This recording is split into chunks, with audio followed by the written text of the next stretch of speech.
aller encore un peu plus loin, il faut bien réinsister sur le fait que ces amendements qui sont proposés, et notamment en relation avec Monsieur Tabarot, insistent bien qu'il s'agit de transports collectifs qu'on assurerait comme un bien de première nécessité. Cet élément, il faut le mettre en avant. Ensuite, il y a les contributions collectives qui sont apportées. Il faut réorienter vers le transport collectif un ensemble d'usagers plutôt que d'aller vers le transport individuel. Et on est bien sur une action qui profite sur le plan climatique de manière effectivement particulièrement significative. Et enfin, il va bien falloir qu'à un moment donné, quand on parlait de mettre de l'ordre, on sache où on va, parce qu'on voit bien que toutes les AOM à l'heure actuelle sont en difficulté. Si on ne met pas en place des conditions pour avoir une forme de conférence au niveau des financeurs qui nous permettent véritablement de stabiliser le système, on va vers des incohérences de plus en plus fortes qui iront à l'inverse des buts qu'on essaye de poursuivre à l'heure actuelle. Et notamment, j'évoquais effectivement au niveau du climat et du transfert modal. Or, cette mesure-là, il y aura une forme de répartition de la valeur. Parce que quand on pose toujours la question de la TVA, juste comment elle va s'appliquer cette baisse de la TVA? Mais en fait, ce qu'il faut espérer et défendre politiquement, c'est que ça profite aux usagers, mais également aux AOM, en fait, et qu'on soit dans un cercle relativement vertueux. Et les difficultés qui sont vécues à l'heure actuelle nécessitent ce type de pouce-pouce. C'est même une urgence. Donc, Présidente, Monsieur le Ministre, effectivement, au nom de la Commission aménagement et du développement durable, je vous présente cet amendement qui vise à créer un prêt à taux zéro pour l'acquisition de véhicules de plus de 2,6 tonnes, peu polluants. À l'heure actuelle, plus de 99% du parc de poids lourds est constitué de véhicules fonctionnant au diesel.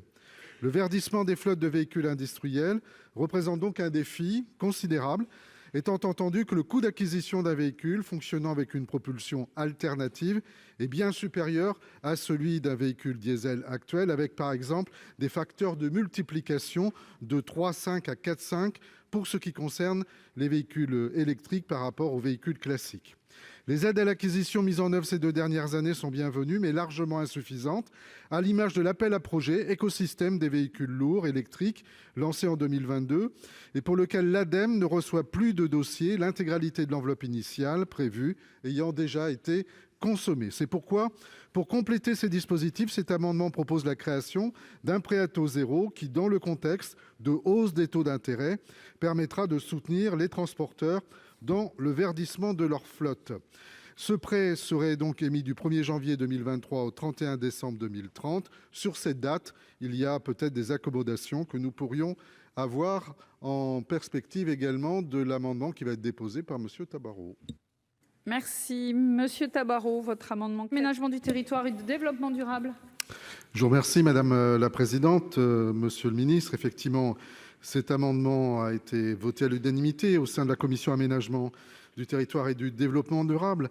Il vise à prolonger la durée de 2 à 3 ans et à élargir le périmètre de l'expérimentation du prêt à taux zéro pour l'acquisition d'un véhicule léger, peu polluant, qui avait été inséré dans la loi climat et résilience à l'initiative de notre collègue Philippe Tabarot. Comme vous le savez, le prêt à taux zéro dans sa version adoptée au Sénat était plus ambitieux que la version du texte définitivement adoptée. Donc, au terme des négociations, le champ en avait été réduit aux seules personnes domiciliées dans ou à proximité d'une zone à faible émission de mobilité ne respectant pas les normes de qualité de l'air de manière régulière. Et la disposition pérenne adoptée au Sénat avait été transformée en expérimentation pour 2 ans. Or, nous observons aujourd'hui à quel point l'accélération du déploiement des ZFE va contraindre les déplacements d'un grand nombre de ménages en agglomération.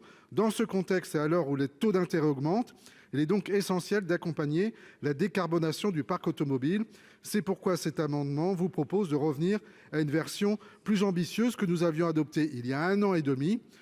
Regardez bien ce débat, vous voyez bien qu'il faut créer les conditions d'une acceptabilité, qu'il faut aussi créer les conditions pour que les familles et les usagers qui en ont le plus besoin puissent pouvoir en avoir accès. Donc cette proposition d'amendement est particulièrement d'actualité. Merci. Amendement identique. La Commission de l'aménagement du territoire et du développement durable.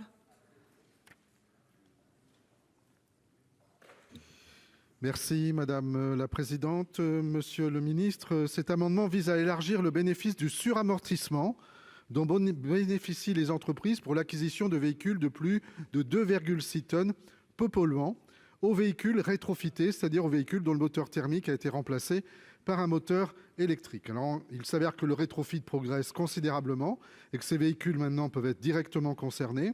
Et donc, pour anticiper l'objectif de fin de vente des véhicules thermiques, fixé à 2035, je vous le rappelle, il est nécessaire d'encourager de telles pratiques qui concourent au verdissement du parc automobile français. C'est donc l'objet de cet amendement. Merci. L'amendement 362, Monsieur Blanc.